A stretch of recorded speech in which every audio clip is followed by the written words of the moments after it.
नमस्कार दोस्तों, बहुत बहुत स्वागत है आप सभी का हमारे और आपके इस YouTube चैनल स्मार्ट टेक में। दोस्तों हर बार की तरह इस बार भी आज हम आप सभी के लिए एक बेहतरीन वीडियो लेकर आए हैं। दोस्तों जैसे कि आपको पता है कि मध्य प्रदेश में ESB यानी कि Madhya Pradesh employ selection board द्वारा लगातार फॉर्म डाले जा रहे हैं वन रक्षक के या फिर पटवारी या फिर वर्ग 1 और आने वाले समय में वर्ग 2 या वर्ग 3 के भी फॉर्म डाले जाएंगे। जैसे कि आप स्क्रीन पर देख सकते हो, जेल विभाग के अभी वर्तमान समय में डाले जा रहे हैं बहुत ही बड़ी तादाद में और 8 फरवरी इसकी लास्ट डेट है। कुछ लोग ऐसे हैं जो कि खुद से अपना फॉर्म भरना चाहते हैं, लेकिन उन्हें प्रॉब्लम कहां पर आती है। देखिए यहां पर लगता क्या क्या है। पहला तो आपका ESB का प्रोफाइल लगता है। यहां से प्रोफाइल उम्मीदवार का प्रोफाइल बनाना होता है। दूसरा आपका रोजगार पंजीयन तो बहुत से लोगों का होता भी है और नहीं होता है तो वो कर भी लेंगे।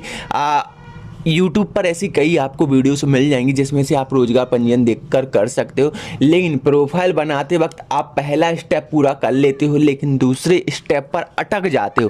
तो अब ऐसी कंडीशन में अगर आप, जिसे हम PEB बोलते थे ना, प्रोफेशनल एग्जाम बोर्ड, उसी का नाम अब MP एग्जामिनेशन सिलेक्शन बोर्ड कर दिया गया है। तो यहाँ पर ESB का प्रोफाइल अब बनाएं कैसे। यहाँ पर ESB का प्रोफाइल जिसमें फोटो, सिग्नेचर, हैंड राइटिंग होती है, उस फॉर्मेट को किस तरीके से बना है मैं आपको फॉर्मेट दिखा देता हूं। देखिए कुछ इस तरीके का ये फॉर्मेट होता है। यहाँ पर फोटो लगती है, यहाँ पर सिग्नेचर होता है, यहाँ पर ये पूरी हेड राइटिंग आपको इस बॉक्स में लिखनी होती है। पूरी हेड राइटिंग, ठीक है ना, इस बॉक्स में लिखनी होती है। तो यहाँ पर किस तरीके से आप बनाओगे, क्योंकि अगर आप नॉर्मली से प्रिंट देने के बाद यहाँ पर लिखते हो, सिग्नेचर करते हो, फोटो चिपकाते हो, इसके बाद स्कैन करते हो, तो वो आपको परफेक्ट साइज देखने को नहीं मिलता है। और आप यहाँ से अपलोड करते हो उस फॉर्मेट को, तो फोटो नीचे ऊपर दाएं बाएं हो जाता है। ऐसे ही हैंड राइटिंग, ऐसे ही सिग्नेचर में होता है, ठीक है ना।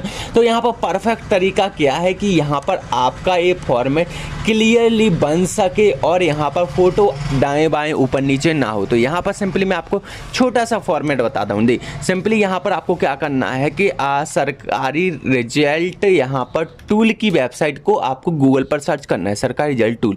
यहाँ पर आ जाना है। यहाँ पर जैसे ही आओगे तो यहाँ पर देखिए आपको कुछ इस तरीके का इंटरफेस दिखेगा। यहाँ पर देखिए MPPB टेम्पलेट यहाँ पर दिख रहा होगा। सिंपली यहाँ पर आपको क्लिक कर देना है। यहाँ पर क्लिक करने के बाद देखिए यहाँ पर आपको क्या करना है, सबसे पहले तो फोटो सेलेक्ट करनी होगी, ठीक है ना। फोटो सेलेक्ट करने के लिए मान लीजिए यहाँ से मैं फोटो सेलेक्ट की लेता हूँ, यहाँ से मैं सिग्नेचर सेलेक्ट की लेता हूँ। अब मैं यहाँ पर हैंड राइटिंग खोजता हूँ, शायद मेरे कंप्यूटर में पड़ा हो हैंड राइटिंग, तो मैं यहाँ पर हैंड राइटिंग भी सेलेक्ट किए लेता हूँ, ठीक है दोस्तों। जैसे कि आप लोग देख पा रहे हो कि यहाँ पर ये मेरा हैंड राइटिंग है, इसे मैं क्रॉप करके नॉर्मल साइज दे देता हूँ इस तरीके का। इसे इस तरीके से भी किए लेता हूँ। अब मैं यहाँ पर सिंपली क्या करूँगा, इसी को यहाँ पर सेलेक्ट कर लूँगा और यहाँ पर सिंपली VDJPQR यहाँ पर जो भी पिक्चर कैप्चर दिया गया है उसे टाइप किए देता हूँ और जनरेट टेम्पलेट के बटन पर क्लिक किए देता हूँ, ठीक है ना। तो यहाँ पर आप देख पा रहे होगे ये पूरा फॉर्मेट मेरा ऑटोमेटिक जमाया आ चुका है। यहाँ पर मुझे किसी भी तरह की फॉर्मेट को जमाने की ज़रूरत नहीं पड़ी। अब देखिए यहाँ पर ऑटोमेटिक डाउनलोड होकर भी आ चुका है। आप देख पा रहे होंगे स्क्रीन पर ऑटोमेटिक डाउनलोड हो चुका है मेरा फॉर्मेट। अब मैं चाहूँ तो इसे अपलोड कर सकता हूँ। देखिए मैं अपलोड भी करके आपको दिखा देता हूँ। सेम टू सेम वही फॉर्मेट आपका यहाँ पर रहेगा, कोई भी परिवर्तन नहीं रहेगा और ना ही फोटो ऊपर नीचे दाएं बाएं होगी। इसके बाद बहुत से लोग यहाँ पर सोचने वाले हैं कि यहाँ पर अब इसके नीचे, फोटो के नीचे डेट तो है ही नहीं, तो डेट किस तरीके से डालेंगे। तो डेट डालने के लिए दोस्तों इस फॉर्मेट से पहले आपको इस फॉर्मेट का इस्तेमाल करना होगा, इसी सरकारी रिजल्ट टूल की वेबसाइट की मदद से। देखिए यहाँ पर दिया गया है ना, फोटो पर नाम और डेट लिखें, तो सिंपली इस पर आपको क्लिक कर देना। इस पर क्लिक करने के बाद सिंपली यहाँ पर आपको नाम डालना है। जैसे कि यहाँ पर मैं डाले देता हूँ नाम गोविंद दास, ठीक है ना, गोविंद दास। इसके बाद मैं डेट आज ही की डाले 1 जनवरी की यहाँ पर डाले देता हूँ और फोटो उसी को सिलेक्ट किए लेता हूँ। इसके बाद पिक्चर कैप्चर डाले देता हूँ। पिक्चर कैप्चर यहाँ पर दोस्तों आप सावधानी से डालिएगा। पिक्चर कैप्चर डालने के बाद जनरेट टेम्पलेट के बटन पर क्लिक किए देता हूँ। तो देखिए यहाँ पर ऑटोमेटिक मेरी फोटो आ चुकी है नाम और डेट के साथ।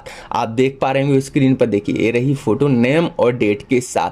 तो यहाँ पर कुछ इस तरीके से आप फोटो पर नाम डेट भी डाल सकते हो। अब मैं आपको दोबारा से यहाँ पर आपको पूरा फॉर्मेट बना के दिखाता हूँ। देखिए दोबारा से मैं यहाँ पर PEB की टेम्पलेट पर आ जाता हूँ। यहाँ पर फोटो सेलेक्ट किए लेता हूँ, उसी फोटो को सिलेक्ट करता हूँ जो कि मैंने डेट और नाम के बाद सेव की थी। इसके बाद सिग्नेचर से किए लेता हूँ। सिग्नेचर सेव करने के बाद यहाँ पर मैं सिंपली हेड राइटिंग भी सिलेक्ट किए लेता हूँ। राइटिंग सिलेक्ट करने के बाद सिंपली मैं यहाँ पर पिक्चर कैप्चर डाले देता हूँ और यहाँ पर जनरेट टेम्पलेट के बटन पर क्लिक किए देता हूँ। देखिए यहाँ पर मेरा जो फॉर्मेट है वो तैयार हो चुका है। ऑटोमेटिक डाउनलोड होने के लिए यहाँ पर प्रोसेस चलने लगी है।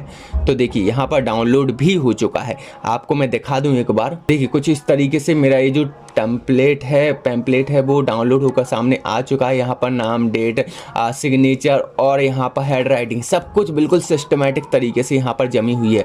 मैं आपको दोबारा से यहाँ पर अपलोड करके दिखा देता हूँ। दोस्तों यहाँ पर अगर आप अपने फोटो, सिग्नेचर वगैरह, हेड राइटिंग वगैरह इस फॉर्मेट के थ्रू डाउनलोड करते हो इस सरकारी जेल टूल की मदद से, ना ही अपने डॉक्यूमेंट्स को रीसाइज करने की जरूरत है, ना ही किसी भी तरह से छेड़ाछाड़ी करने की जरूरत है। परफेक्ट तरीके से यहाँ पर आपके नाम, सिग्नेचर, डेट वगैरह क्लियर तौर पर आ जाएगी। अब लास्ट में यहाँ पर आप अपलोड के बटन पर क्लिक कर सकते हो। इसके बाद बात करते हैं यहाँ पर जन्म तिथि, प्रमाण पत्र और अनुसूचित जाति भी अपलोड करना होता है। तो इसका फॉर्मेट क्या होता है तो इसको भी मैं आपको बता देता हूँ, तरीका बता देता हूँ। आपको दोबारा सरकारी जेल टूल की वेबसाइट पर आ जाना है। यहाँ पर देखिए इमेज रिसाइजर यहाँ पर लिखा हुआ है, सिंपली इस पर क्लिक करना है। क्लिक करने के बाद यहाँ पर सिंपली आपको कोई भी फाइल एक अपलोड कर लेनी है, जो भी, जैसे मान लीजिए आपको 10th की मार्कशीट अपलोड करनी है तो 10th की मार्कशीट यहाँ पर आपको सिलेक्ट करनी होगी। 10th की मार्कशीट सिलेक्ट करने के बाद सिंपली यहाँ पर क्या करना है, देखिए कस्टम रिसाइज लिखा हुआ है। यहाँ पर नीचे की तरफ आप आओगे तो देखिए कस्टम रिसाइज, यहाँ पर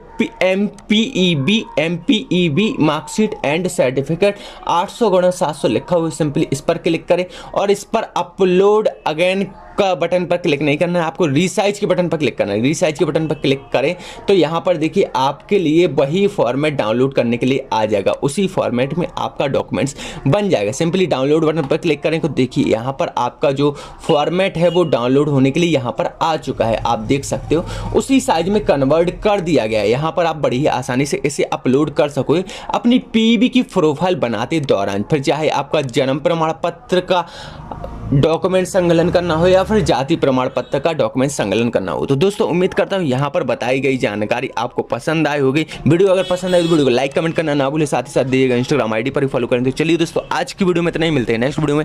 धन्यवाद।